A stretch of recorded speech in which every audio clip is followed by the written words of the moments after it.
It's alive. The boy's voice cracked across the desert morning like a whip against stone. Cole Brennan dropped his coffee cup, the tin clattering against the rocks as he spun toward the overturned wagon. The boy, Tommy, barely 14 and eager as a pup, stood frozen beside the wreckage, his face white as bleached bone. "What'd you say?" Cole's voice came out rougher than he intended. The wagon had been sitting there since dawn, wheels pointing at the sky like broken fingers, cargo scattered across the hardpan. They'd ridden past it twice, figuring it for another casualty of the Sweetwater Trail, harsh country that claimed wagons, horses, and dreams with equal appetite. Tommy's hand trembled as he pointed beneath the wagon's shadow.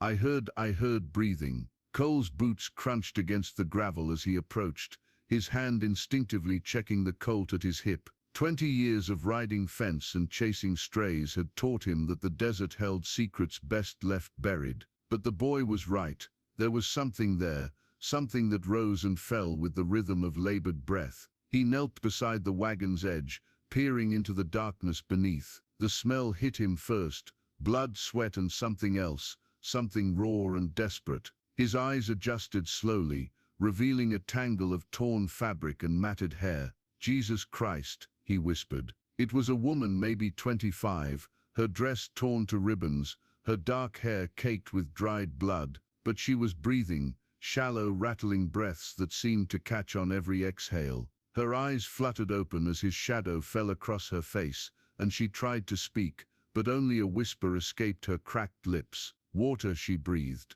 Cole's mind raced. No tracks led to this wagon, no horse, no oxen, nothing to suggest how it had gotten here or how long it had been overturned. The woman looked like she'd been dragged through hell backwards, but she was alive, impossibly, miraculously alive. Tommy stepped closer, his young face full of questions. "Mr. Brennan, what do we do?" The sun climbed higher, already promising another scorching day. They were 3 days from the nearest town, 2 days from water, and whoever had done this to her, whoever had left her to die in the desert, might still be out there. Cole's jaw worked silently as he studied the woman's battered face. Every instinct screamed at him to ride away, to pretend they'd never seen this overturned wagon or the broken soul beneath it. Getting involved meant trouble, the kind that followed a man like a shadow and never let go. But those eyes, even through the pain and delirium, they held something that made his chest tighten. Hope, maybe, or just the stubborn refusal to die. "We can't just leave her," Tommy said, his voice barely above a whisper. Cole stood slowly, his knees creaking like old leather. The boy was right, damn him, but right didn't always mean smart, and smart meant staying alive in country like this. "Help me get her out from under there," he said finally. They worked in careful silence, Cole taking her shoulders while Tommy supported her legs. She was lighter than a bird, all sharp bones and fevered skin. When they laid her in the shade of their horses, she opened her eyes again, focusing on Cole's face with desperate intensity. They took my baby," she whispered. The words hit Cole like a fist to the gut. Tommy stepped back, his face going pale again. "A baby? Christ almighty! Who took your baby, ma'am?" Cole kept his voice gentle, though his hand drifted to his gun again. "The Comanches." Her voice broke on the word. 3 days ago, maybe 4. I can't remember." She tried to sit up, but Cole pressed her back down with a gentle hand. "Easy now, you're safe." But even as he said it, Cole knew it was a lie. The Comanche didn't leave witnesses, didn't leave survivors to tell tales. If she was alive, it was because they'd wanted her alive, at least for a while, and if they'd taken her baby. Tommy's voice was small, uncertain. "Mr. Brennan, if the Comanche took her baby, that means—" "I know what it means, boy. It meant they were being watched. It meant this woman was bait, left here like a wounded deer to draw in anyone foolish enough to help. It meant that somewhere in the rocks and scrub brush around them, painted warriors might already be drawing back their bowstrings." The woman's hand shot out, gripping Cole's wrist with surprising strength. "Please," she said. "My son, his name is Daniel. He's only 2 years old." Cole looked into her eyes and saw his own reflection staring back, weathered, hard but not quite dead inside. Not yet. In the distance, dust rose against the horizon like smoke from a signal fire. The dust cloud grew larger, resolving into shapes that made Cole's blood run cold. 5 riders, moving at a steady lope across the desert floor. Even at this distance, he could see they weren't white men. The way they sat their horses, the way they moved as one with their mounts, spoke of something older and more dangerous than any cowboy or drifter. "Get behind the rocks," Cole hissed to Tommy, but the boy was already moving, his young reflexes faster than his fear. The woman, she'd whispered her name was Sarah, struggled to sit up. "Is it them?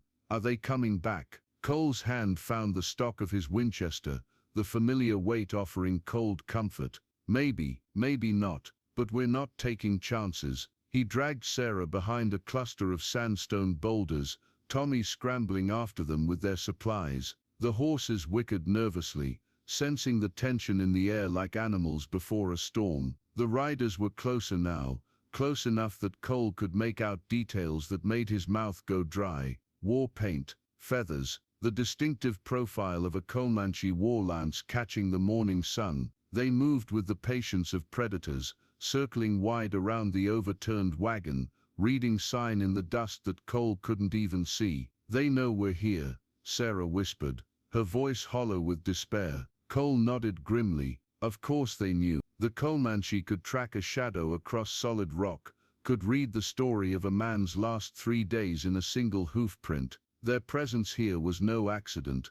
They'd been waiting, watching, probably since before dawn. One of the riders, the leader, judging by the elaborate paint on his chest, raised his hand, and the others stopped. He called out something in his native tongue, his voice carrying easily across the still morning air. "What's he saying?" Tommy's voice cracked with fear. Sarah closed her eyes, tears streaming down her dirt-stained cheeks. "He's asking if I want to see my baby again." The silence stretched like a held breath. Cole could hear his own heartbeat, could smell the acrid scent of his own sweat. The Winchester felt heavy in his hands, heavier with the knowledge that 5 shots wouldn't be nearly enough. The Comanche leader called out again, this time in broken English. "White woman, you bring friends." That was not agreement. Agreement. The word hit Cole like a physical blow. She hadn't been left here by accident. She'd been placed here, positioned like a chess piece in some larger game he was only beginning to understand. "Sarah," he said quietly,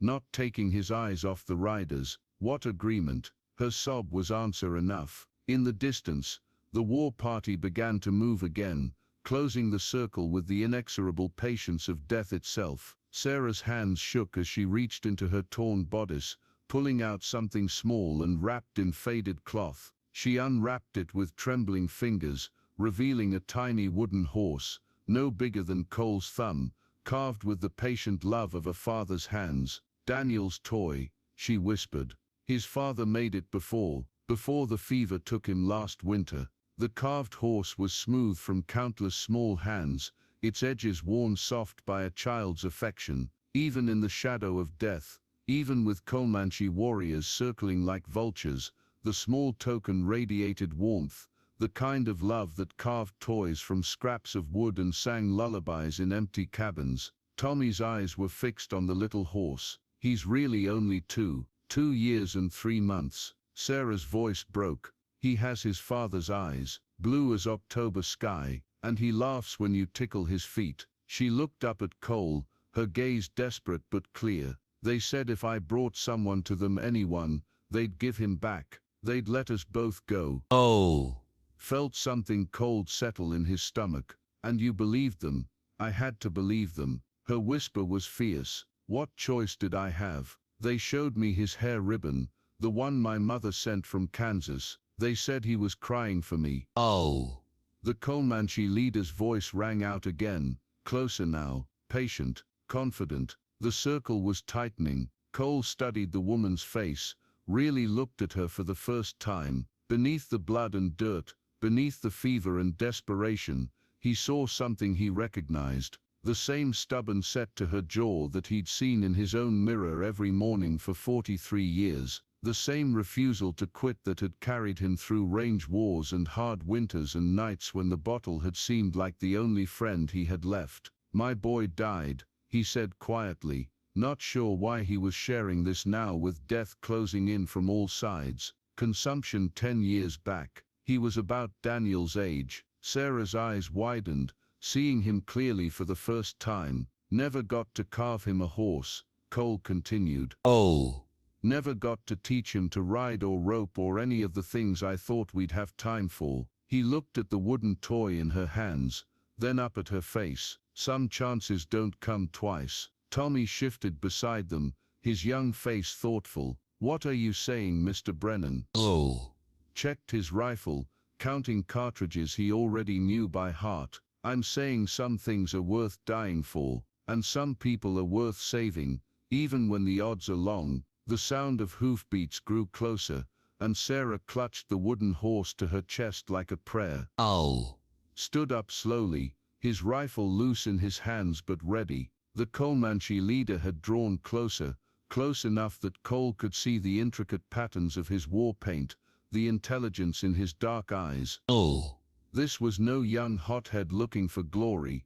This was a warrior who had survived by being smarter than his enemies. "I want to see the boy," Cole called out, his voice carrying across the morning air. The leader tilted his head, considering. After a long moment, he gestured to one of his warriors, who rode back toward a cluster of rocks 100 yards away. When he returned, he carried a small figure across his saddle, a child with golden hair and a tear-stained face. Daniel. Even at this distance, Cole could see Sarah's features in the boy's face, could see the blue eyes she'd spoken of. The child was alive, seemingly unharmed, but his small body was rigid with fear. "Your choice is simple," the leader called out. "The woman for the child. She has already agreed." Sarah started to rise, but Cole's hand pressed her back down. "No deal," he shouted back. The Comanche leader's eyebrows rose slightly. "Then the child dies, and you all die."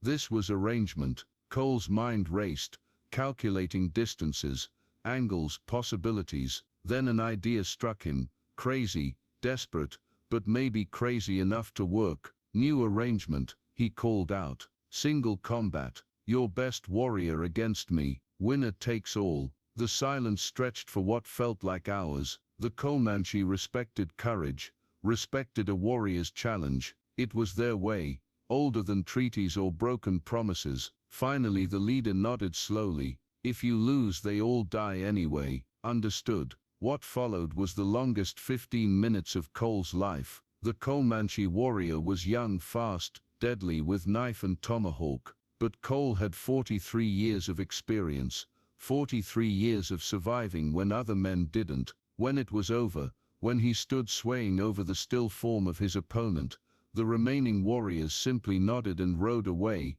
taking nothing, honoring the ancient compact. Sarah held her son for the first time in 4 days, both of them crying too hard to speak. Tommy watched with wide eyes as the little family reunited, as Daniel's tiny hands found his wooden horse and clutched it tight. 3 years later, Cole would ride past a small farmstead outside of Abilene and see a familiar figure hanging laundry on a line. Sarah would wave, and a golden-haired boy would run to the fence, holding up a wooden horse for the old cowboy to admire. Cole would tip his hat and ride on, but not before seeing the hand-carved cattle dotting the boys' play corral, each one carved with the patient love of a stepfather's hands. Some chances, he would think as he disappeared into the prairie heat, do come twice after all.